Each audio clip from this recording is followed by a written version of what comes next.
आरोग्य आणि आपत्ती व्यवस्थापन. असं म्हणतात, मुंबई कधीच थांबत नाही आणि मुंबईकर कधीच थकत नाही. या शहराच्या डोळ्यात झोप नसते, तर स्वप्न असतात. पण या अफाट वेगालाही ब्रेक लागतो जेव्हा एखादी आपत्ती समोर उभी ठाकते.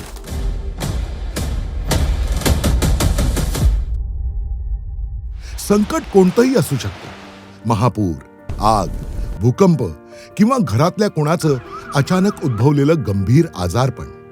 कारण शेवटी संकट हे संकट असतं, जे हसत्या खेळत्या आयुष्याची राख रांगोळी करायला एक क्षणही पुरेसा असतो.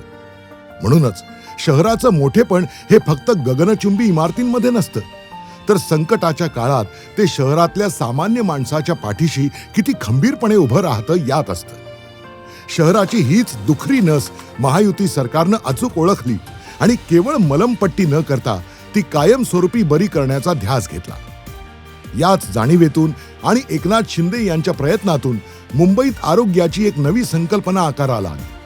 बाळासाहेब ठाकरे यांच्या स्मृतिदिनी म्हणजेच 17 नोव्हेंबर 2022 रोजी सुरू झालेली ही योजना आज 259 केंद्रांद्वारे मुंबईकरांची सेवा करते. आतापर्यंत 1,41,00,000 अधिक नागरिकांनी याचा लाभ घेतलाय. इथे केवळ मोफत तपासणी आणि औषधच नाहीत, तर रक्त चाचण्यांपासून ते एक्सरे, MRI पर्यंतच्या सुविधा मोफत मिळतात. म्हणूनच आपला दवाखाना हा केवळ उपचाराचा पत्ता नसून तो सर्वसामान्यांच्या विश्वासाचा आधार बनलाय. पावसाळा असो वा नैसर्गिक संकट, मुंबई गाफील राहत नाही. झिरो कॅज्युएलिटी मिशन अंतर्गत नाल्यांचं रुंदीकरण, सुरक्षित मॅनहोल्स आणि 453 ठिकाणांवर विशेष उपाययोजना पावसाळ्याआधीच पूर्ण होतात. नागरिकांच्या मदतीसाठी NDRF आणि नौदलाच्या तुकड्याही सज्ज ठेवल्या जातात.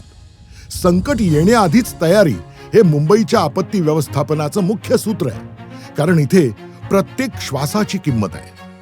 संकट समयी मुंबईच्या मदतीला धावून येणारं हक्काचं नाव म्हणजे मुंबई अग्निशमन दल.